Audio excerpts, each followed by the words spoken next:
Fala galera, sejam muito bem-vindos ao Como Fazer Podcast. Eu e o Big Boss estamos de volta aí de uma aventura na Amazônia.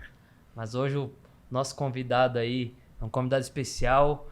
Ele saiu de empacotador para grande CEO de uma empresa sustentável, né, que é a Energy+. É uma empresa geradora de energia. Hoje a gente vai falar muito sobre isso aí, sobre o mercado de inovação, energia 100% limpa, energia solar, fotovoltaica e tudo sobre esse novo mercado Sobre aí, as né? possibilidades de negócio que tem nesse.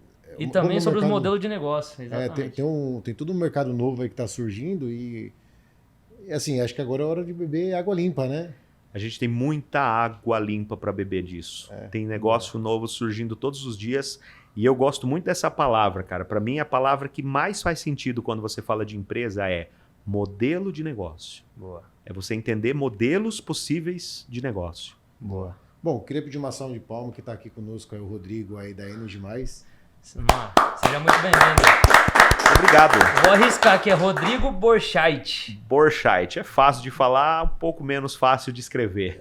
Boa, boa. Eu agradeço Seja muito demais bem-vindo, o meu amigo. convite.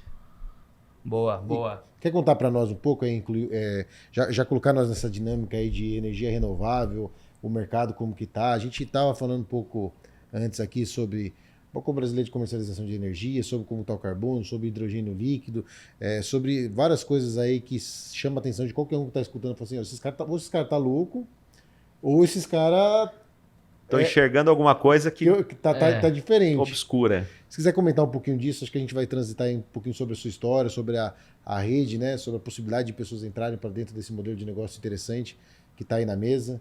Mas, eu queria que você se sentisse à vontade de fazer essa abertura aí. Falar um pouquinho de você, da Energy+, e um pouquinho sobre esse mercado novo. Maravilha. Bom, primeiramente, né, gente, eu gostaria muito de agradecer ao convite, a poder fazer parte aqui. Para mim foi sensacional. É uma imensa honra estar aqui conversando com vocês, tá? Obrigado mesmo. Tamo junto. Bom, eu comecei minha trajetória empreendedora muito tempo atrás, né? Sou novo ainda, tenho 35 anos, mas já tenho empresa própria desde os 21 anos de idade, já quebrei, já tive bastante experiências diferentes, né? Hoje eu tenho negócios no varejo, tenho alguns negócios, tenho óticas, tenho lojas, tenho alguns modelos de negócio de varejo, alguns modelos de negócio de serviço, mas o meu principal negócio hoje, que eu dedico as minhas horas de trabalho por dia, é o Grupo Energy+. Então, ele é um grupo composto por 7 empresas, importadora, distribuidora, empresa de logística, empresa de mobilidade urbana, que ainda está embrionada, mas é uma aposta para o futuro, né? Universidade corporativa, franquias agora, né? Faz um ano aí que nós lançamos nosso modelo de franquias, vai fazer um ano dia 12 de dezembro. Então, é o meu principal negócio hoje justamente por quê?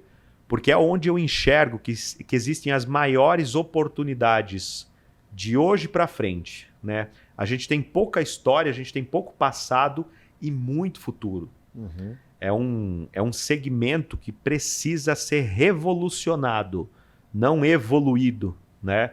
Nós precisamos avançar e refazer modelos de negócio hoje. E não simplesmente ir melhorando, né? Uhum. Tem muito segmento que aconteceu isso nos últimos anos, que a gente passou talvez ali um século evoluindo, melhorando, atualizando, melhorando o componente, mas agora chegou a hora de fazer a disrupção, né? De você deixar de fazer como sempre foi feito e fazer de uma maneira nova. E o relacionamento da energia com o consumidor, da energia com as demandas de consumo, vai ser importantíssimo essa inflexão também.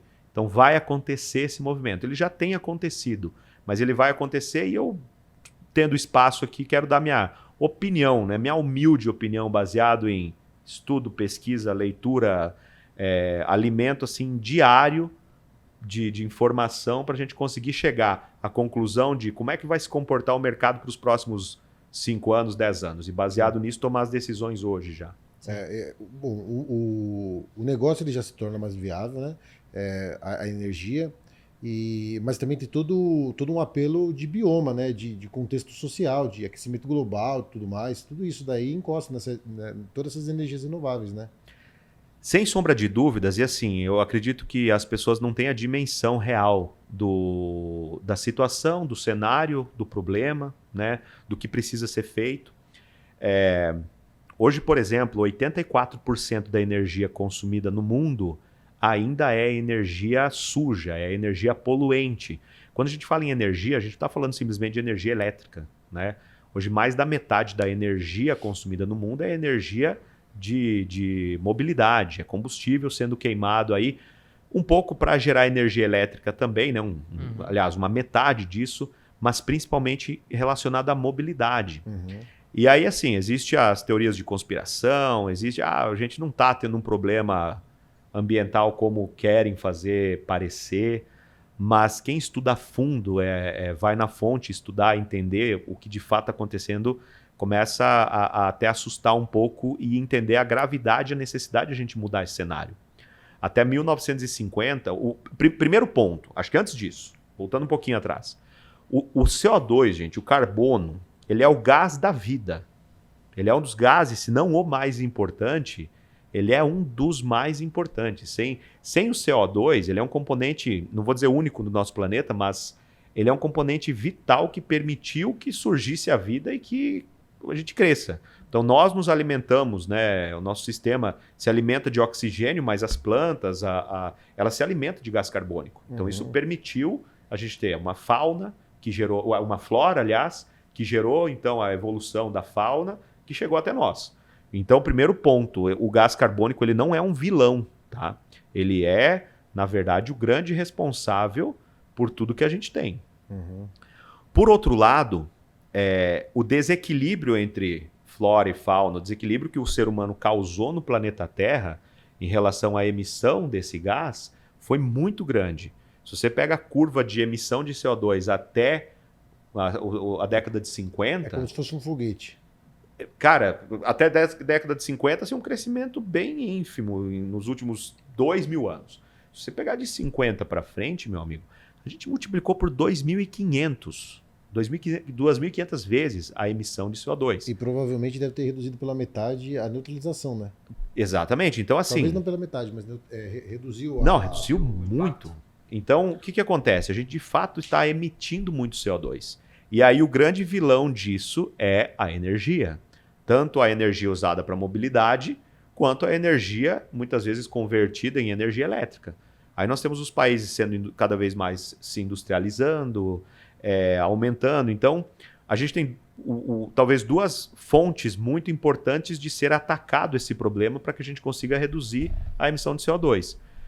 A gente mudar um pouco a matriz energética elétrica, tentar fazer com que ela fique cada vez menos emissora de CO2 e tentar fazer a transição de mobilidade. Então, o pessoal que é contra carro elétrico, aí, teoria de conspiração, e o carro elétrico é ruim e tal. Não existe uma verdade mais absoluta do que a necessidade, quando se fala em energia, de substituir a queima de combustível para a mobilidade. Isso é importantíssimo. Então, o setor automobilístico está puxando... É uma encomenda. O setor automobilístico está puxando à frente do desenvolvimento de bateria e esse desenvolvimento ele acaba melhorando todo o ecossistema, porque a bateria vai ser uma grande saída para a gente resolver um monte de problema de infraestrutura, de geração elétrica e principalmente de distribuição elétrica, né? Então, são dois cenários assim que é indiscutível. Vai ter muito futuro. O Brasil é meio um pouco do reflexo ali dos Estados Unidos, né? E você falou que os Estados Unidos aí tá muito mais avançado hoje que o Brasil. Traz aí para nós o que a gente estava falando ali atrás, né? A gente até ficou assustado, caraca, os Estados Unidos gera tanto impacto assim e tanta energia lá. Como que o Brasil tá referente a isso aí? É bem legal a gente comparar, porque assim, quando nós pegamos não só os Estados Unidos, mas principalmente quando a gente pega países que são muito mais industrializados, que são países de primeiro mundo, a matriz energética deles é extremamente suja, né? A gente está falando ali de 14%, 15% de matriz energética renovável e mais de 80% de matriz energética poluente. Mas por que isso acontece? O Brasil é abençoado, a gente tem rio aqui para construir hidroelétrica, a gente tem sol o ano inteiro para construir usina solar, tem vento para construir energia eólica.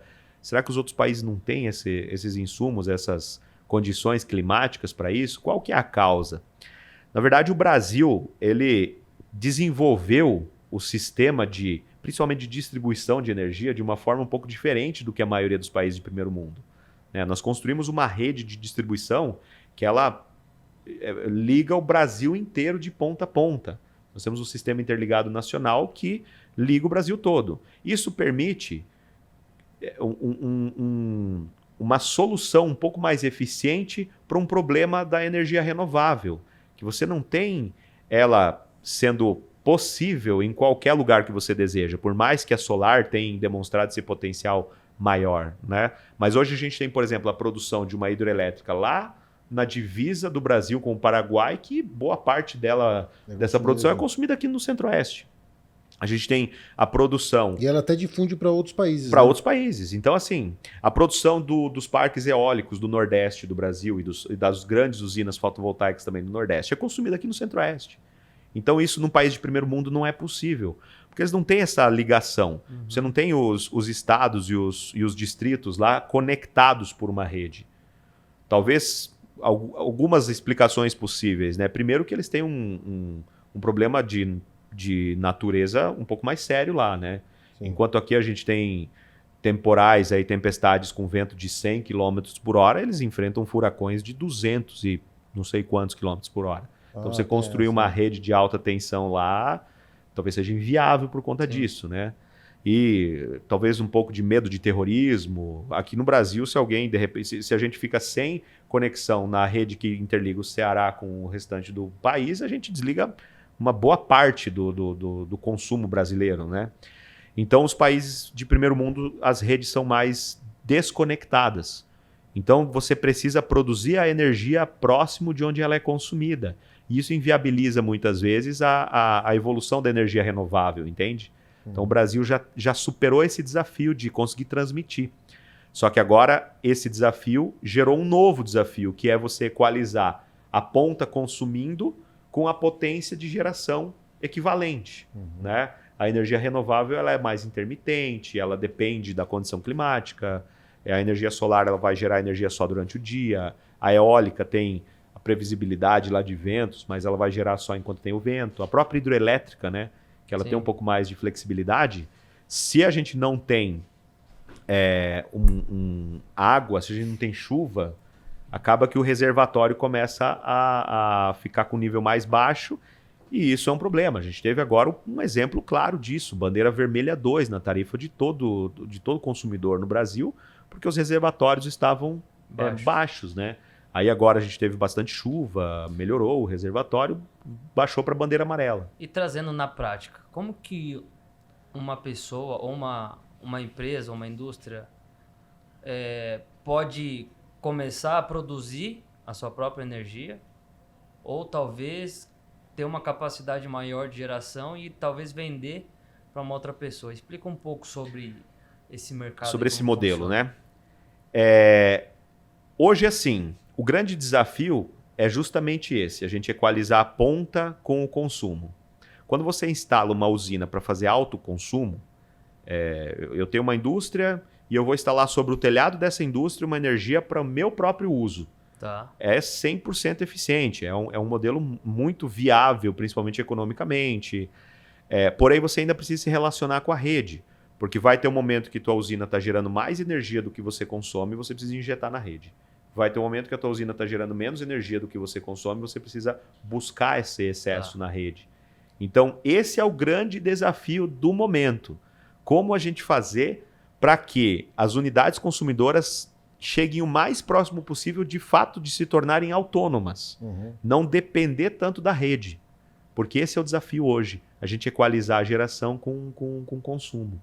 E é aí que entra uma coisa que até hoje ainda não era viável, principalmente economicamente, né, financeiramente, e tem se tornado cada vez mais viável, que é o armazenamento de energia através de baterias.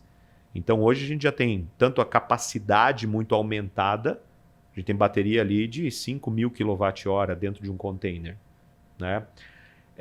Quanto à viabilidade financeira. Então, você tem uma bateria dessa hoje, dependendo do cliente de grupo A, por exemplo, que está lá em média, pagando demanda contratada, tendo a relação de horário de ponta e fora ponta.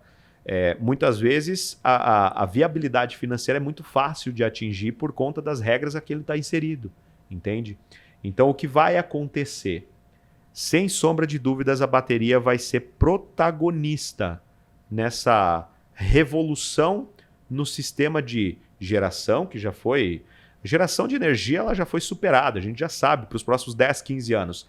Energia solar é obviamente a melhor forma de você gerar energia. Extremamente barato de implantar, uma vida útil maior do que qualquer outro sistema de geração, muito maior do que os 25 anos de garantia ou os 25 anos que as pessoas acham que vai durar. O painel dura muito mais do que isso. E o custo operacional mínimo. Você tem quase nada de manutenção ao longo da vida útil de um sistema. Né? Vai fazer um retrofit volta e meia ali a cada X anos, né? Mas é um sistema muito barato. O grande desafio hoje está em como fazer, e não só pelo modelo de compensação, né? Porque o modelo de compensação hoje é muito simples. Pô, eu produzi 15 mil kW e gastei 15 e zerou. Mas às vezes, em algum momento eu estava gerando mais e jogando na rede. No outro momento gerando menos e puxando da rede. Esse é o desafio que a gente vai enfrentar hoje e que a bateria soluciona. A bateria, no caso, seria o estoque ou o gerador ali para, na hora que você precisar, ela vai entrar ali como um gerador, né? Ela tem que estar meio que conectada com o nosso dia a dia, né? De forma com que o cara pega essa energia, vai ligar desde o fogão da casa dele até a bateria do caminhão que vai fazer o transporte, até o carro dele, né? Ele pega a bateria e conecta ali, né? Exato. Então, é justamente isso. Né? A bateria vai estar cada vez mais presente na nossa relação com a energia e a energia elétrica vai estar cada vez mais presente em coisas que hoje ainda não são elétricas, né? Como é o caso da mobilidade. Sim. Né? E qual que é o desafio da galera entender a importância de você implementar um sistema de geração de energia dentro de casa? Porque a energia elétrica cresceu nos últimos 10, 15 anos aí, cresceu absurdamente, né? E qual que é a conta que a pessoa precisa fazer para ela falar, pô, realmente fecha a conta? Ela cresceu muito nos últimos anos e a tendência é que ela cresça a um ritmo cada vez mais acelerado, né? Inclusive no consumo residencial. A gente consome hoje 6, 7 vezes mais energia elétrica do que uma residência há 20 anos atrás. Então, cresceu muito com certeza. A viabilidade para quem faz o consumo próprio de energia, ela é muito simples de calcular. Hoje, um sistema de energia solar, ele se paga o valor do teu investimento em relação ao benefício que você tem deixando de pagar a energia para a concessionária, é coisa de 20, 30 meses hoje tem se pago. Se você faz um financiamento por alguma das centenas de ferramentas, de plataformas de financiamento, provavelmente a parcela do teu financiamento ela vai ser uma fração do valor da tua economia. Às vezes 20%, 30% já mais barato do que a economia gerada. Entende? Então, já fecha a conta. Já fecha a conta no arranque. Assim, ela já começa fechando a conta. Mas faz essa conta assim aplicada numa casa, só para mim. Vamos fazer esse cálculo. Numa casa, popular aí, numa família de, sei lá, 4 pessoas. Vamos. Uma casinha maior, vai que consome. Eu vou fazer dois exemplos. Da casa mais humilde para uma casa mediana aí para alta já. Imagina uma casa de 300 kWh mês. É um consumo assim bem baixinho. Que é quantos reais? 300 kWh mês. O que vai ser tarifa nessa fatura? A tarifa vai girar em torno aí de uns 90 centavos, na média do sudoeste, do centro-oeste, do sul do Brasil. Para o norte e nordeste fica um pouco mais caro. Mas a gente está falando em torno de uns 90 centavos. Então você pegar 300 kWh, a pessoa vai ter lá 30 ou 50 kWh de taxa mínima. Então ela vai conseguir abater 250. 250 kWh a 90 centavos, a gente está falando aí de R$225 por mês de economia, certo? Um kit desse hoje, financiado em 48 vezes a 2% ao mês, que é um juro caro, ele vai custar uns R$180 de financiamento. Então, para uma família de baixa renda ou de baixo consumo de energia, já é viável. Então tem que desmistificar essa história de que a energia é fotovoltaica, principalmente, né? Falando em renovável, tem classe social. Não tem. uma família de baixa renda Não tem nenhum é viável. Não tem nenhum componente que torne assim, que faça com que o investimento tenha um risco. Não, na verdade eu ia pensar assim, uma partida, a partir de tanto faz sentido você investir isso. Porque não tem nenhum componente disso, né? Tem, na verdade, assim, a partir de uns 200 kWh faz sentido. É. Menos do que 200, ali 150 kWh. Muitas vezes você vai abater só 100, porque 50 ainda fica de tarifa base, se você for um bifásico. Uhum. Então ali talvez não tenha viabilidade. Mas aí a gente está falando só de viabilidade financeira. Uhum. Né? Se a gente entrar no tema de viabilidade ecológica, sustentabilidade, tudo isso, qualquer substituição é importante. Né? Deixa eu fazer uma pergunta para você. Desculpa, eu te cortei. Mas eu estava uma vez fazendo a conta lá para casa, aí tinha ficado interessante e tal, né? Acabei que não fiz ainda, mas...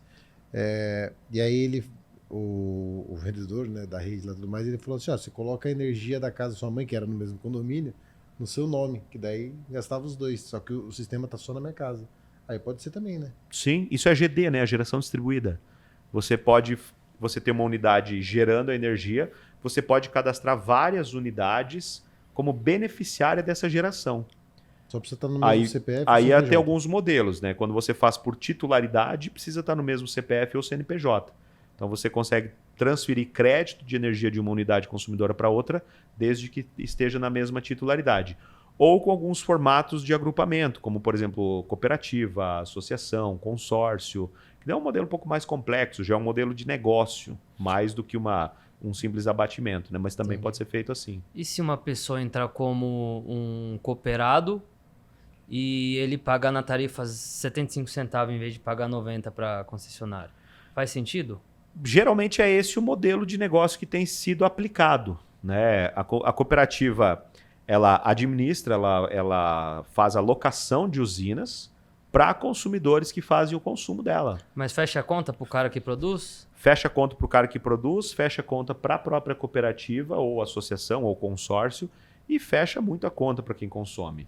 Porque mas aí a gente está falando numa mini usina aí, no mínimo. Depende do modelo de desenvolvimento da cooperativa. A cooperativa vamos colocar aí uns 10 associados, sei lá. A cooperativa ela determina quanto... Porque assim, por via de regra da ANEEL, a cooperativa pode fazer a transferência de crédito de energia para cooperados sem trocar de titularidade. Então, a regra, a legislação prevê isso. Né? Aí vai ser a gestão da própria cooperativa. Entendi. Nós temos hoje uma cooperativa própria dentro do grupo. Todos os nossos clientes, lá uma parte considerável dos nossos clientes, nós nos unimos e montamos uma cooperativa para fazer justamente isso. Né? E a gente criou as nossas regras. Então a gente só associa consumidores acima de 1.000 kWh, mas tem cooperativa que associa qualquer fatura. Uhum. A gente tem poucas unidades geradoras, porque as unidades geradoras são da própria cooperativa. Uhum. Então nós fundamos a cooperativa com caixa para que ela mesma construa suas usinas. Né? Então, tem cooperativa que permite usina de 5.000 kWh mês, que permite só usina de 13.000 kWh mês. Agora tem cooperativa já que só aceita usina de 300K, que vai dar lá 55.000 kWh mês. Então, depende do modelo de gestão dela. O que é importante entender, por via de regra, a ANEEL tem determinado que você pode gerar num endereço e descontar em outro, indiferente de quantidades. Entendi. Aí a gestão quem faria é o grupo ali. Modelo ali. de negócio que a cooperativa determinar. Entendi. Falando da Energy+, porque ela é uma rede de franquia, né? Explica para nós, dá uma pincelada aí para nós aí do modelo de negócio. O valor investido versus o retorno versus o know-how, quem é a pessoa ideal para ser um franqueado. Show. Onde tem... Esse modelo de negócio eu gosto muito de falar porque assim, a gente passou alguns anos desenvolvendo, né? Remontando um pouquinho a minha própria história, eu sempre fui um grande fã do modelo de franquias, tanto que eu já fui franqueado em N negócios aí. Eu tive várias franquias de vários segmentos diferentes e muitas ao mesmo tempo, então eu sempre me dei muito bem com um modelo de gestão pré-definido. Eu acho que isso facilita muito a capacidade de crescimento do empresário, sabe? Sim. Ele vai ter que, de todos os setores que qualquer empresa tem que gerir, ele vai ter alguns que ele vai ter que ter habilidade para fazer uma gestão eficiente e outros que o próprio franqueador assume a responsabilidade, né? O modelo de negócio da Energy+, ele prevê justamente isso. Então nós temos hoje 4 grandes setores dentro da nossa matriz. A gente tem o setor comercial, administrativo, técnico e execução de obras. O franqueado ele só vai ter 3. Ele vai ter o comercial, administrativo e execução de obras. Toda a parte técnica, engenharia, projeto, desenvolvimento, tudo isso fica com a Energy+. Então a gente já fornece para ele toda essa infraestrutura. Então a gente tem um time gigante de engenharia, pessoas extremamente competentes e experientes dentro desse modelo de negócio, né? Então ele acaba tendo um modelo bem mais enxuto de gestão operacional. O franqueado ele começa com 3 colaboradores, né? Então eu já venho do meio de consultoria, eu tive empresa de consultoria, empresa de treinamento, de empresários. Então eu sempre trabalhei muito focado em identificar problemas em sistemas de gestão e propor uma solução para isso. Então o que é importante hoje, no meu ponto de vista, para você gerenciar bem? Pode parecer óbvio o que eu vou falar, mas é importante, tá? Você trabalhar com o mínimo custo operacional possível. Então se você tem um custo fixo baixo, você reduz consideravelmente o ponto de equilíbrio para atingir o estágio do azul. Você tem uma margem de contribuição previsível, não tem uma margem que oscila demais, que um mês é alta, outro mês é baixa, né? Você tem uma margem de contribuição previsível. E, obviamente, volume de venda. Então, qual é o franqueado que tem o melhor perfil para trabalhar com a Energy+? O franqueado que tenha ou habilidade ou pelo menos muito interesse em se tornar um grande profissional do setor comercial. O negócio é volume de venda, tem que ser vendedor, né? Então esse é o perfil ideal. Mas eu não sou bom vendedor, posso ser um franqueado? Pode, é muito bem-vindo, mas a gente vai ter que ensinar a vender, vai ter que aprender na prática ali e não só vender, como principalmente fazer gestão de vendas, sim, né? sim. Que são coisas um pouco diferentes. Então o investimento total hoje numa franquia ela vai girar em torno aí de 150, 180 mil mais ou menos. As nossas franquias todas demandam espaço físico, então você precisa ter um ponto comercial, ter um espaço físico aí de 120 a 150 metros quadrados. Ela vai girar em torno de R$1.000 o metro quadrado, o custo total aí de investimento numa franquia, né? Para você reunir equipe, reunir cliente, enfim, tem todo o modelo de negócio. E o que eu considero os pontos mais importantes da nossa franquia, do nosso modelo de negócio. O custo fixo é baixíssimo. Hoje o franqueado opera entre 13 a 15 mil reais por mês de custo fixo. A margem de contribuição líquida, o lucro líquido dele permite com que ele atinja o ponto de equilíbrio aí com 120, 130 mil reais em vendas por mês, ele já bateu o ponto de equilíbrio dele. Só que a gente já tem franqueado passando de 1 milhão em vendas dentro do mês. Então, que modelo de negócio que vocês conhecem que o ponto de equilíbrio é X e o potencial é 10X? Né? Eu nunca tive franquia com essa capacidade. Né? Então, eu acredito que esse seja o principal ponto interessante do modelo da Energy+. Teu ponto de equilíbrio ele está muito distante do teu potencial de volume de negócio. Esse é o nosso principal argumento hoje. Acho que nem tem, né? Na verdade, teria poucos, na verdade, situações como essa, né? Eu não consigo lembrar de nenhuma. Porque tem que ser uma coisa... É difícil, na verdade. Acho que não tem mesmo, não. Seguro. Pois é. Seguro, talvez. Não? Se o cara fecha O cara for um bom vendedor, ele começa arregaçando. O bom vendedor... O faturamento não vai estourar tão alto assim. Ele dá mais trabalho, né? Mas o bom vendedor, cara, ele é bem-vindo em qualquer modelo de negócio, ele é importante, né? O que é, claro, tão importante quanto, né? É você ter uma boa organização financeira. E essa parte, a Energy+, ela assume toda a responsabilidade. Então é nós que precificamos, nós controlamos... auxiliamos o franqueado a estabelecer os custos fixos dele, nós ajudamos a escolher o ponto, temos um processo muito bem estruturado de recrutamento de colaboradores, nós temos um baita de um sistema de capacitação. Então todo o meu time hoje, a minha CFO é é professora de MBA em CFO. O meu diretor comercial é um cara que tem uma baita de uma experiência no ramo automobilístico também. É um baita de um treinador de gente. Eu venho do mercado de consultoria e treinamento. Então a gente transformou a especialização, a formação profissional, talvez na cereja do bolo do nosso negócio, do nosso modelo de negócio. Boa. Então ele tem lá o planejamento financeiro, ele tem a necessidade do volume de vendas, mas nós formamos o franqueado em tudo isso. A margem em cima do faturamento? Ela vai girar em torno de acima de 20% do valor bruto. E como nós assumimos boa parte do sistema operacional da franquia, ele tem um baixíssimo custo variável, né? Então, sobre o faturamento do próprio franqueado, ele tem ali perto de 50% de lucro bruto, sabe? Antes dos custos fixos. Então, ele tem um modelo de negócio extremamente eficiente. O franqueado ele reduz o custo, não tem uma equipe gigantesca igual o franqueador tem por trás. Justamente. Marketing, bom, o operacional acaba reduzindo, né? Eu acredito que ele até tem custos, mas o ponto, na verdade, é o seguinte, né? Eu acho que um dos desafios, né, do candidato a franqueado ou do franqueado, na verdade, é entender, porque eu tenho a particularidade de trabalhar com obra, né? E entender trabalhar com períodos, né? Não com mês. Porque se você for parar para pensar, baseado nessa margem versus investimento, o payback poderia ser em um mês, certo? Mas é interessante quando você trabalha com esse tipo de projeto, primeiro porque você tem a venda, você tem a entrega, você tem o fluxo de recebimentos, né? E você também tem garantias e tudo mais.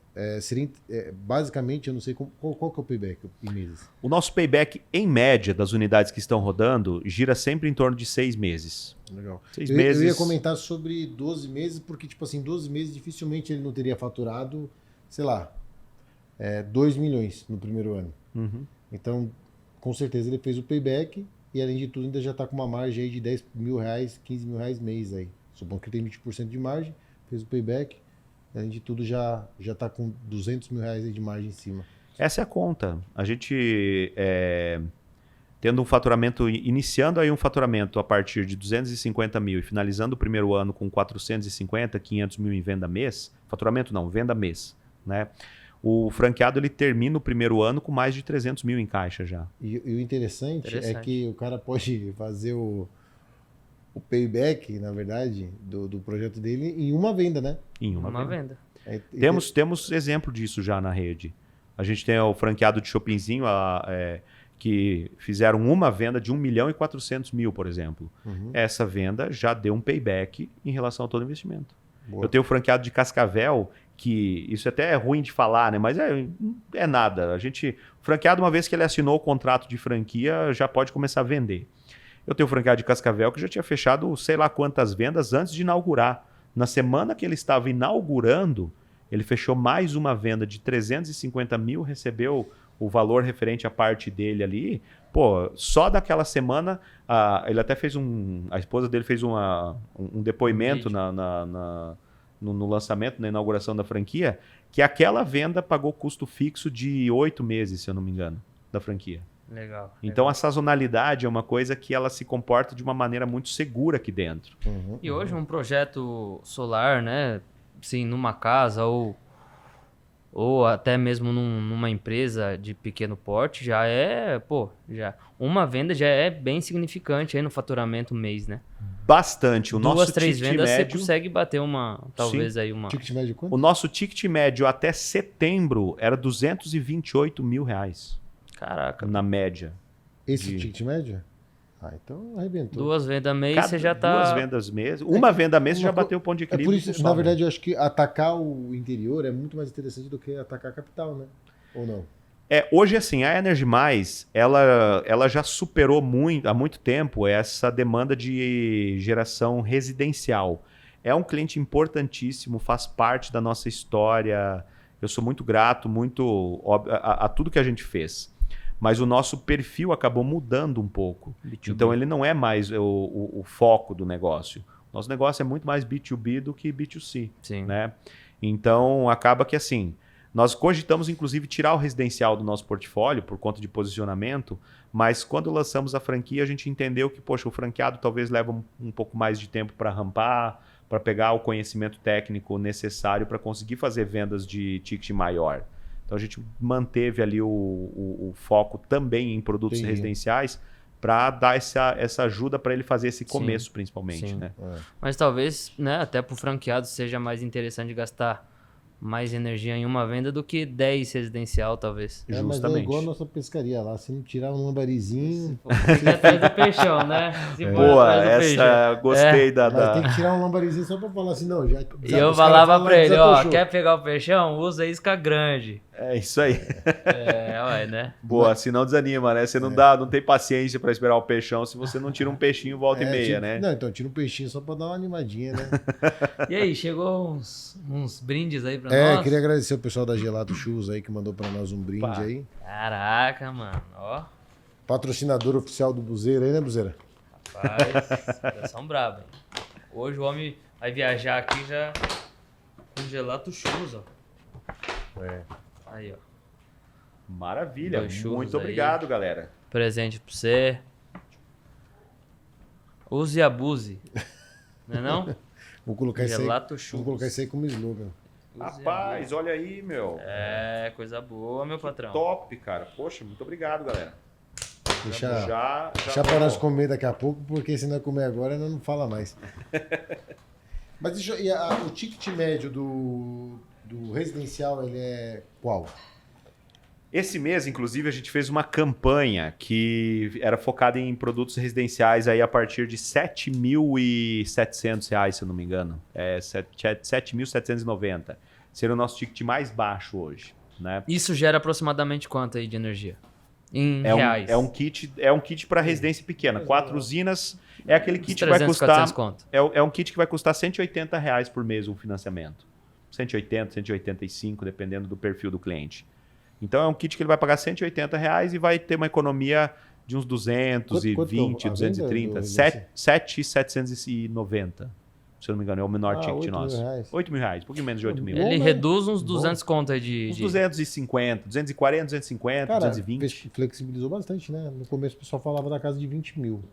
Flexibilizou. A gente teve uma queda bem acentuada nos últimos 2 anos, né? Logística, tecnologia, infraestrutura. E pelo menos na nossa região, o que acontecia? Como era tudo novidade, começo e tudo mais, e sempre tem aqueles vendedor picareta que chega, aparece, dá problema, depois some, não tem peça reposição. Hoje o mercado já está muito mais... Da energia mais aí, não tem erro.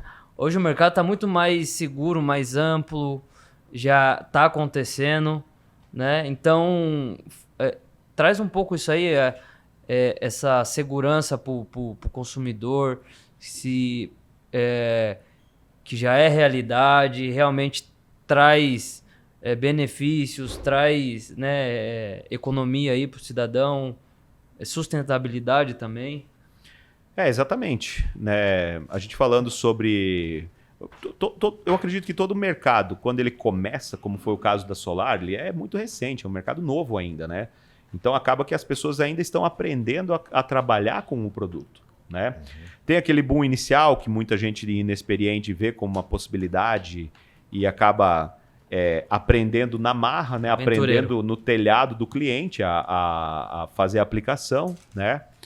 Mas evoluiu bastante nesses últimos anos aí, a gente vê uma melhora significativa. Mas em relação a preço, o que foi que aconteceu, cara? Isso é uma questão até de opinião também, né? Mas em relação a preço, é muito sobre oferta e demanda. Eu vejo que, assim, de verdade, gente, eu não sou contra a China não, tá? Pelo contrário, eu importo tudo de lá e tecnologia hoje não existe... O mercado chinês está dominando o mundo. Não tem como a gente pensar sem entender que a China domina tudo isso. Mas a China, eu acredito que ela está determinada a comandar 2 mercados no mundo. De energia também? De energia é um deles e de mobilidade. É mesmo? Todos os sinais apontam para isso, né? Quando a gente fala no mercado de energia, qual o sinal que aponta para isso? Hoje a China tem uma capacidade de produção de painel e não é uma capacidade possível, é uma capacidade em funcionamento de 1,5 terawatt de potência em painel. 1 terawatt é 1000 gigawatt. O mundo consome hoje 600 gigawatts por ano. Ou seja, a China tem uma capacidade de produção 2,5 vezes maior do que o mundo todo consegue Ô, louco. Eu consumir. escutei uma Isso é notícia perigoso? uma vez. Sem sombra de dúvidas. não diria perigoso. Eu não tenho medo. Mas que daqui a 10 anos eles vão comandar a matriz energética mundial, isso é um fato. E que é dificílimo você viabilizar a construção de painel fora da China. Entende? Com a capacidade produtiva deles, nas condições que eles têm lá, de preço, de tecnologia, de linha de produção gigantesca, que absorve um custo fixo em milhões de unidades, não em milhares, como a gente teria que fazer aqui, por exemplo, inviabiliza. Então os caras têm tanta agressividade de preço que se você quiser construir uma fábrica hoje aqui no Brasil para construir painel, provavelmente você vai trabalhar ou no prejuízo ou você vai ter que vender consideravelmente mais caro do que para importar de lá. E o produto lá é melhor. Por isso que os caras ficam com esse negócio de sanção internacional, né, e tudo mais. Mas deixa eu fazer uma pergunta para você. Eu vi uma vez uma notícia do pessoal falando que, não sei em que país aí, na China, na Índia, não sei onde, tava tão barato o painel solar que o pessoal, ao invés de construir muro, tava colocando painel solar. Ô, louco. Eu vi essa, É assim, Mentira, furada? eu não consigo acreditar nisso, sabe? Vamos ver, A conta faz sentido. Funcionou. Você tá falando? Você depois, a notícia esparramou, né? Espalhou. Eu não vejo que isso pode ser, sabe? É esquisita, é uma coisa meio esquisita essa conversa. Mas eu vi essa matéria Nessa também. época aí tava cara a fábrica de bloco. É porque assim, ainda tá, né? Subiu na construção civil, o preço, né, do ferro, tudo subiu muito. Mas o que acontece? Eu percebo assim, e também é questão de opinião, tá, gente? Não é uma opinião rasa no meu ponto de vista. Eu leio, me informo demais, me alimento muito, né? Mas o modelo ocidental ele é um pouco diferente do modelo oriental. O capitalismo, que também é algo que obviamente eu não sou contra, né? Sou um capitalista. Mas o capitalismo ele quer um resultado muito rápido. 5 anos é longo prazo para um investidor. Então você pega um fundo de investimento ou qualquer modelo, geralmente 5 anos, 6 anos já é um prazo longo. O cara fala, pô, eu tenho que ter o retorno antes disso. Senão eu não boto meu recurso ali. O Oriente, eles têm modelo de financiamento e uma visão de negócio muito diferente disso. Você pega os países árabes, os Emirados, ou a própria China, eles estão dispostos a queimar dinheiro por 10, 15 anos em nome de daqui a 20 serem donos desse setor. Então a China está muito determinada, e de novo é questão de opinião, mas a China está muito determinada a queimar dinheiro 10 anos se for necessário. Porque não aconteceu por um acaso isso. Pô, o cara acordou lá e de repente percebeu que tem 1,5 terawatt de capacidade e o mundo só consome 600. Eu acho que não foi um acaso, né? Olha o que eles estão fazendo. O segundo setor que eu tenho certeza que eles estão determinados a dominar é o setor de mobilidade, veículo, né? Não é à toa aí que essa BID tá moendo aí, né? Cara, BID, GWM, eles estão vindo de maneira agressiva, Pô, né? será que não inventaram um power bank para carro? Será? Até agora? Já li notícia, power bank, Tipo, eu já vi vocês- Na teste. verdade, isso daí basicamente é tudo que a gente tava conversando até agora. Porque o que acontece? A bateria para poder fazer isso daí. A powerbank- Você sabe, Que você sabe o loucura. que Você pega uma bateria, espeta no carro, a autonomia vai lá para cima. Exatamente, E mas olha que doideira. já tem modelos de carro, claro que talvez não em linha de produção ainda, mas já tem modelos de carro, ou aconteceu inclusive com moto. Tem uma fábrica aqui no Brasil, que eu não vi mais notícia dela, então não sei em que Aquela pé que está Motul? hoje. Motul, Não, é a Volts, se eu não me engano, da Volts. que era uma bateria sacável. Então eles estavam colocando pontos de carregamento em posto de combustível, que é quase como você trocar o botijão de gás da sua casa. Caralho, é igual você tirar a bateria da câmera, colocar uma nova Exatamente. pau. Você chegava lá com o casco, colocava ele na carga, Que pegava outro doideira, carregado, engatava na tua moto e tá zerado de autonomia de novo. Então você já pensou quando isso de fato virar uma realidade? Quanto tempo vai demorar para acontecer? Eu diria que assim, o veículo, o carro elétrico, talvez o desafio seja bem maior por conta da quantidade de quilowatt que ele precisa de armazenamento e da potência necessária em conversão. Então o carro é um pouco mais complexo. Moto a gente já viu acontecer, já tem. Se viabilizou ou não, eu não acompanhei mais, mas já é uma realidade. Eu tô vendo várias motos elétricas aí. Sim, aqui em São Paulo, Da né? Só que assim, o que acontece? Quando a gente dá um passo para trás e olha o cenário mais macro, você não fala só em desenvolvimento de tecnologia, em possibilidade. Tem o livro Arte da Guerra, né? Que inclusive por coincidência foi escrito por um chinês, né? 500 anos antes de Jesus Cristo nascer. Maluco, esse Né? cara era sábio, hein? Sun Tzu, A Arte da Guerra, ele fala justamente sobre... É um manual de guerra, como derrotar seu inimigo. Mas ele virou um manual de negócio, que fala sobre comportamento, sobre um monte de coisa, sobre Tem muita estratégia. gente que critica muito, né, esse livro e até mesmo também aquele O Príncipe, né? Porque tem uma visão mais... São maquiavélicos, né? O Príncipe é o Maquiavel que escreveu, virou até um sinônimo de coisa ruim, né? Quando, na verdade, ele fala de você influenciar o meio pelo teu comportamento, né? De você se comportar de maneira premeditada, você pensar cada coisa que você faz. Mas, voltando, a citação do Arte da Guerra foi justamente por conta disso. Imagina que a China entendeu, no meu ponto de vista, opinião, de novo, mas a China entendeu o que precisa acontecer para ela dominar, porque ela fez uma incursão no final da década retrasada, ali, 2006, 2007, GELE, a BYD não, na época não, mas a gente teve vários grupos. A BYD é recente, essa marca aí? A marca não, mas como veículo elétrico, sim. Se eu não me engano, era de 95, foi fundada. Mas também não é Não é antiga, não. Mas a Chery, que é chinesa também, então eles vieram para o Brasil, inclusive para outras partes do mundo, lá por 2007, 2008, 2010, e foram rechaçados. A qualidade ainda era ruim. Eles tentaram fazer a receita de sempre, que era pegar um produto que já existe e fazer ele muito mais barato. Né? E não funcionou. No Brasil não funcionou. E nem em outro lugar do mundo. Né? Só que o que aconteceu? Com essa revolução, que eu não vou melhorar um carro a combustão, vou fazer um carro mais potente, mais econômico, eu vou refazer ele do zero, eu vou fazer totalmente diferente. Eu vou fazer ele com motor que ninguém imaginou, né? Ou que é muito revolucionário, elétrico e tal. Eu vou refazer ele do zero, vou construir um computador sobre rodas. E aí a China viu que assim, poxa, quem já estava com o livro debaixo do braço, quem já estava dominando o mercado, Toyota, Honda, Ford, companhia, os grupos, né? Chevrolet, com todo o grupo dele, Fiat com todo o grupo dele. Quem já estava na frente sempre resiste um pouco mais. Fala, cara, eu não vou apostar em algo novo se o meu jogo está vencendo, né? Meu time está ganhando.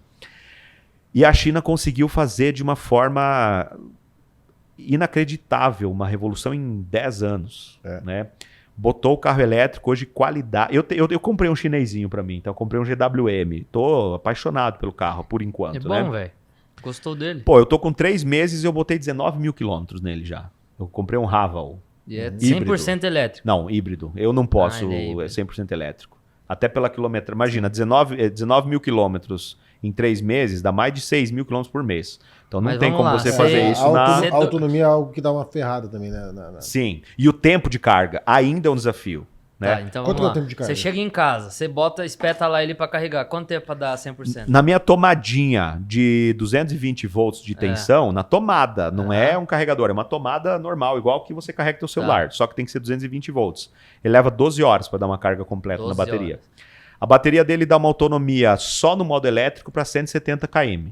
Então você sai e se eu uso no modo 170 híbrido, km. Só que se eu uso no modo híbrido, não é ruim, né, velho? Não, 12 é horas ótimo. É o horário Para São Paulo, acho que para São Paulo é sensacional. Eu já vim com ele para cá, cara, é incrível você no trânsito aqui.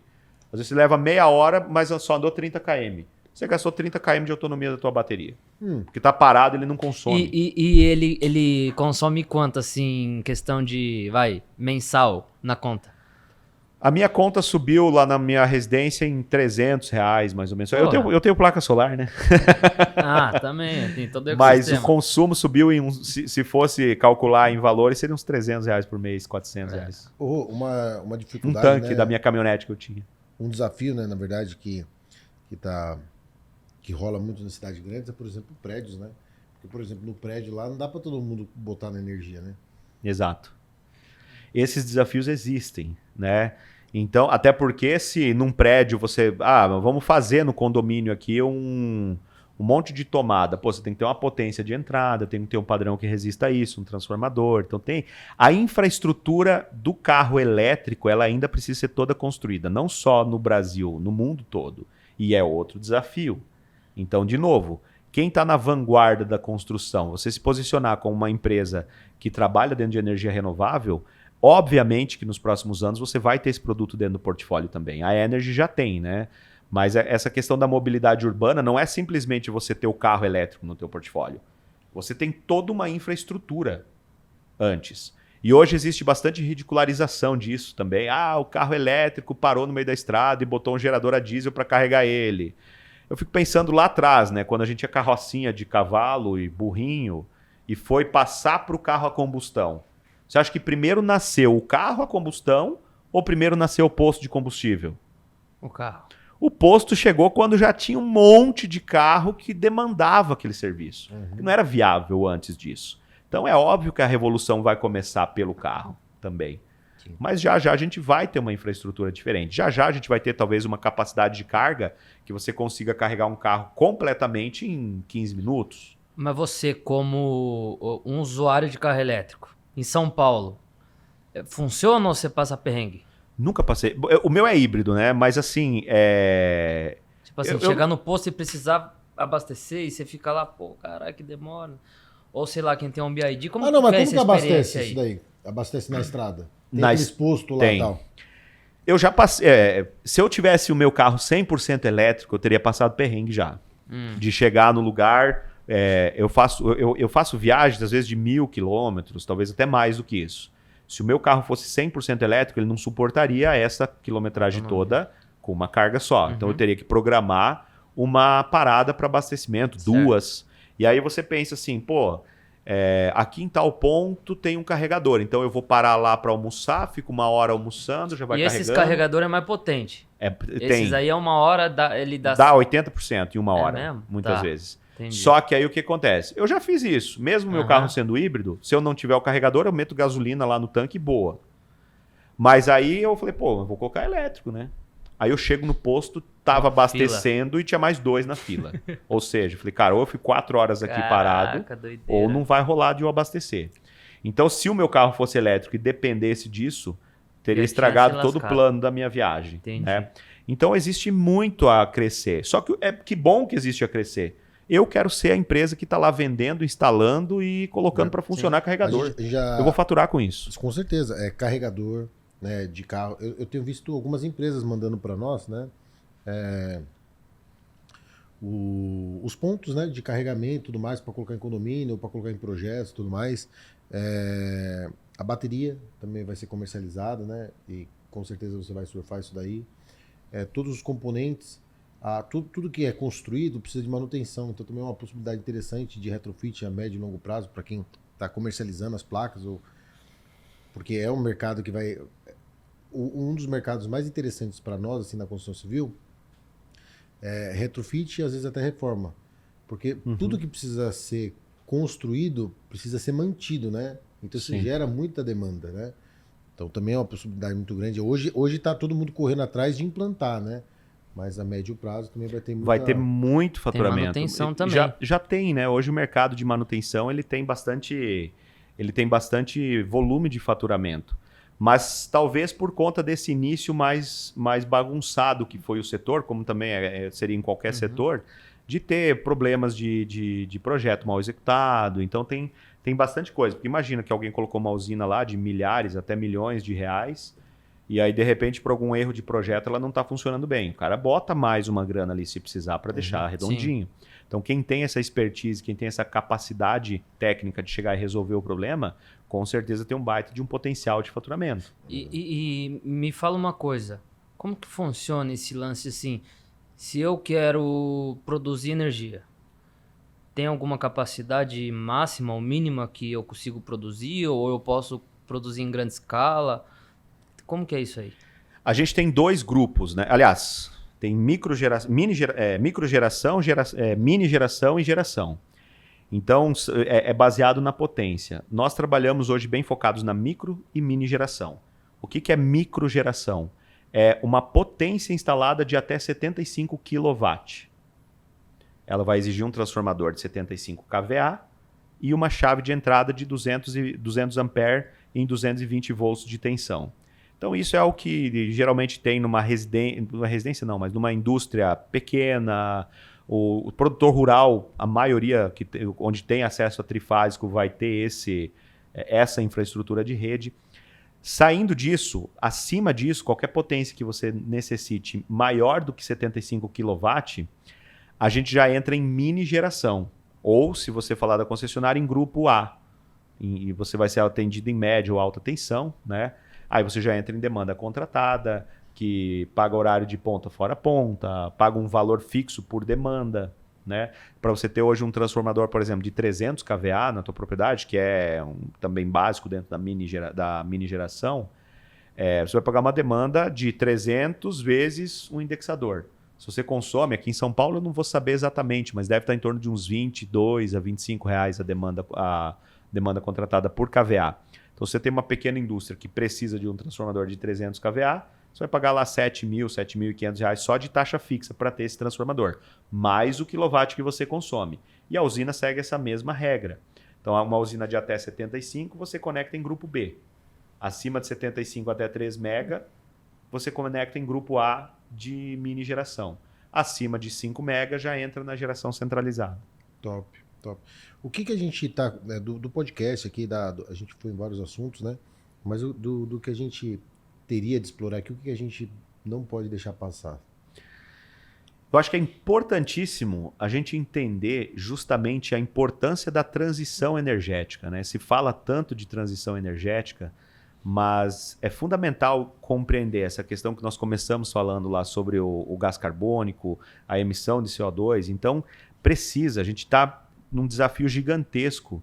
Os países estão todos comprometidos com metas de redução de emissão de CO2 e muitos estão comprometidos com a meta de equacionar, de fazer a emissão 0 a 0, né? Entre o que você emite e o que você é capaz de retirar da natureza, né?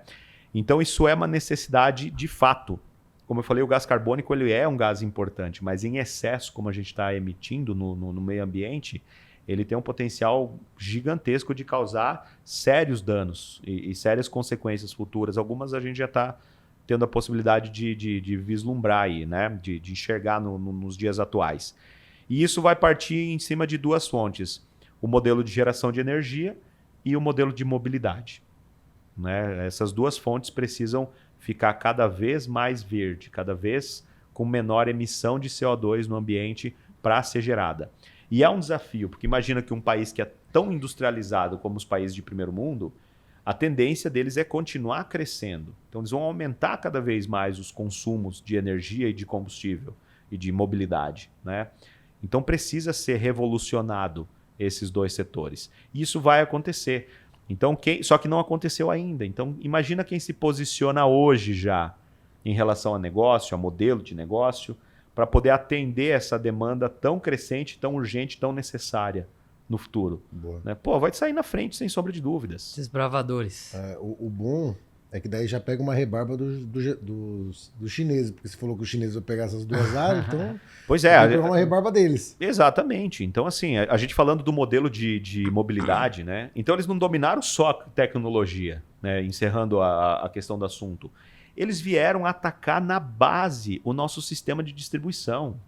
Eu ouvi falar que os chineses estavam alugando fazendas enormes aí, para estocar carro. Colocando placa de energia solar, vendendo para tudo que é lado, esse negócio aí. Faz sentido isso ou não? Tem também, mas isso não só os chineses, né? Tem muitos países vindo fazer instalação de grandes usinas solares aqui no Brasil. Não só no setor de energia, tem países fazendo planejamento de segurança alimentar baseado em áreas de produção agrícola do Brasil. Então isso tem muita gente de fora vindo para o Brasil explorar de alguma forma as capacidades que a gente tem de produção, né?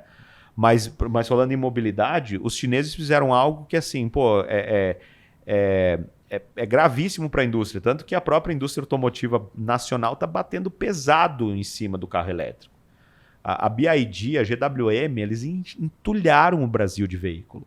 Eu vi agora que os caras estão lançando um carro voador, velho. Olha que loucura. Pois em relação à tecnologia, cara, rapaz, é indiscutível. A BYD no último mês, eu vi uma notícia, a BYD já tinha passado a Tesla em volume, em unidades de veículo vendido. Eu acho que isso há alguns meses já. A Tesla a Tesla é uma das empresas mais valiosas do mundo, no setor automobilístico, ela é a mais valiosa. Agora a BYD passou a Tesla em faturamento. E olha que o ticket dela é bem mais baixo do que a Tesla. Muito mais baixo. Então, ela tem crescido muito. A GWM está acompanhando, tem um monte de marca nova vindo. A Geely comprou tudo, cara. A Geely é dona da Volvo, é dona... faturamento, o cara acaba tendo tecnologia, acaba tendo produto melhor, né? Ele dominou o ecossistema, né? E agora eles estão vindo aqui, enquanto a indústria nacional depende. Ó, o meu distribuidor, o meu concessionário, ele tem que ter um estoque de carro pago lá. Aí vem uma BYD, uma GWM e fala assim, você é o maior concessionário de Chevrolet, de Nissan, de não sei o que do Brasil ou do estado, pois eu vou colocar um estoque dentro da tua unidade. Você aceita? Você tem pátio? Eu encho teu pátio e você vai vender GWM ou BYD a pronta entrega, sem gastar R$1 com isso. O concessionário fala, porra, para vender Nissan eu tenho que ter 4 milhões, 5 milhões em estoque. Para vender GWM eu vendo sem nenhum estoque, sem nenhum investimento em estoque. Os chineses já estão dando golpe aí, né? Os caras invadem os carros, depois começa a fazer energia e vender energia para nós e tá tudo certo. Aí você pensa, se o carro elétrico de fato popularizar, como eu acredito que é inevitável, eles vão dominar os dois mercados. Eles já têm lá 1.5 tera, lembra? Então, se multiplicar por 2,5 o consumo, aí nós vamos precisar dessa capacidade de produção que eles já têm. Entendeu? Estamos lascados. Meu irmão, estamos chegando nos momentos finais aí. E de todo desafio empreendedor que você passou, empresas, né, já quebrou empresa, já trabalhou em diversos modelos de negócio diferentes. Deixa aí um insight mais valioso aí para os empreendedores, para a galera que está escutando a gente. Ouvir aí de você. Cara, que legal isso. Eu vou pedir 1 minuto e meio para contar uma história muito breve que é muito legal, cara. E eu vou pedir uma licença poética aqui, porque se eu errar os detalhes, gente, quando eu conto essa história numa palestra, num treinamento, é fácil, porque eu posso... Se eu esquecer de um detalhe, eu invento e tá tudo certo. Aí aqui é um podcast gravado, o cara vai lá no Google e fala, pô, você falou que era assim e é assado. Então eu vou pedir uma licença poética para errar, né? Mas, vocês conhecem a história da picanha? Não. Cara, a história da picanha é maravilhosa. Imagina que a picanha foi descoberta no Brasil, tá? Isso eu tenho certeza da minha história, porque eu li faz muito tempo e eu não achei mais. É um argentino, mas talvez possa ser um chileno. Mas eu acho que é um argentino, que foi o açougueiro que descobriu ela. Em São Paulo, mas pode ser que seja Rio de Janeiro também. Então não se atenha aos detalhes. A moral vai surgir. Mas teve um açougueiro que ele tinha o açougue dele, fazia os cortes lá bovinos, e ele assava carne no açougue dele para os clientes também comerem. E na década de 60 era muito famoso, até hoje é ainda, né, o corte americano. Eles pegam o quarto do boi e cortam ele inteiro, então você tem lá a maminha, a alcatra, o filé mignon, tudo junto no mesmo pedaço. A picanha, ela fica ali no meio. Então você assa o pedaço inteiro e serve. Mas esse açougueiro ele reparou que tinha um triângulozinho lá numa parte da carne com aquela capinha de gordura que ficava extremamente suculento, era uma carne boa. A moda na época era o filé mignon, né? Que era macio, tenro e tal, fácil de... É saboroso. Sim. Mas ele achou aquele triângulozinho e um dia ele ficou determinado. Ele falou, cara, ao partir um animal aqui, eu vou procurar esse pedaço. E aí ele foi, procurou e achou. Achou a picanha do boi. Separou ela e começou a assar separado. E fez um baita de um sucesso, né? Inclusive o nome picanha tem a ver com picante, alguma coisa assim. Tem uma história até sobre o nome, inclusive. Então, quem quiser que pesquise a história para saber dos detalhes. Mas a moral da história é o quê? A gente come carne de boi, sei lá, 3 mil anos, 4 mil anos, talvez? Desde quando que o boi tem picanha? Desde sempre. Cara, desde sempre o boi tem picanha. Mas a gente sempre comeu a picanha como um quarto, como um traseiro de boi, como colchão duro, até que alguém olhou e viu aquele detalhezinho. Todo negócio, meu amigo, todo negócio tem no mínimo uma picanha. Pode ter mais até, mas tem no mínimo uma picanha. A missão do empresário hoje, cara, do empreendedor poxa, eu tô lá focado no operacional, tô fazendo acontecer, tô executando, mas você precisa parar em alguns momentos e pensar, o que tem de picanha no meu negócio que eu tô vendendo pelo preço de quarto, eu tô vendendo um pedaço inteiro. Talvez tenha um monte de coisa sensacional dentro do teu modelo de negócio que você pode separar, colocar foco, colocar energia e vai dar muito mais resultado. A dica então seria, encontre a picanha do teu negócio. Boa, meu irmão. Sensacional, sensacional. Agora quando eu comer picanha, eu vou lembrar de você. Vou lembrar de você, vou lembrar dos boletos, eu vou falar assim, cara, eu não achei a tal da picanha. Essa desgraça. Mas legal, viu? Parabéns aí, pela história, pela narrativa e pelo contexto, muito bom. E realmente acho que faz total sentido, baseado em tudo que a gente vê aí e até mesmo na própria história. O negócio estava ali, estava na cara, só que ninguém dava tanto valor, né? Talvez nem dá valor, porque quando a pessoa comia, ela realmente dava valor saboroso ali e tal, mas não era vendido a preço de osso. De osso. Mas é isso. Chegando na reta final, né, Bruno? É isso aí. Deixa aí suas redes sociais, onde a galera te encontra, Muito palestra. O homem tá palestrando tudo que é lado aí. Fala aí pra galera. Muito bem, galera. O site da Energy Mais, que tem lá, inclusive, quem de repente tenha despertado o interesse em conhecer um pouco mais sobre a franquia, a gente agenda uma reunião com o nosso departamento de expansão. O site da Energy Mais é Energy Mais, tudo por extenso, né? Energy com Y, mais é mais.com.br. A rede social principal que a gente usa é o Instagram para comunicação com os clientes, então é @EnergyMaisSolar. Então são 2 S's ali no mais e solar. E a minha rede social pessoal é Rodrigo Borchardt. O Instagram é @Rodrigo Borchardt, o meu nome e sobrenome. E o Borchardt eu vou soletrar, né, para facilitar, é BOURSCHEIDT. Fácil. É dono da Alemanha lá. É isso dono aí. Da Alemanha. Boa. Então é isso aí, galera. Segue a gente aí também nas redes sociais, @comofazer_podcast. O meu @Bruno_Acati. Estamos aí disponível no Spotify, também no YouTube, no Instagram, nas redes sociais aí. Boa. Vitor HDC Moraes. E vamos com a gente aí. Espero que tenha sido interessante e gostoso para vocês. Né? Como para nós aqui somou muito. Não só as histórias, mas o mercado, a área, o contexto. E é isso.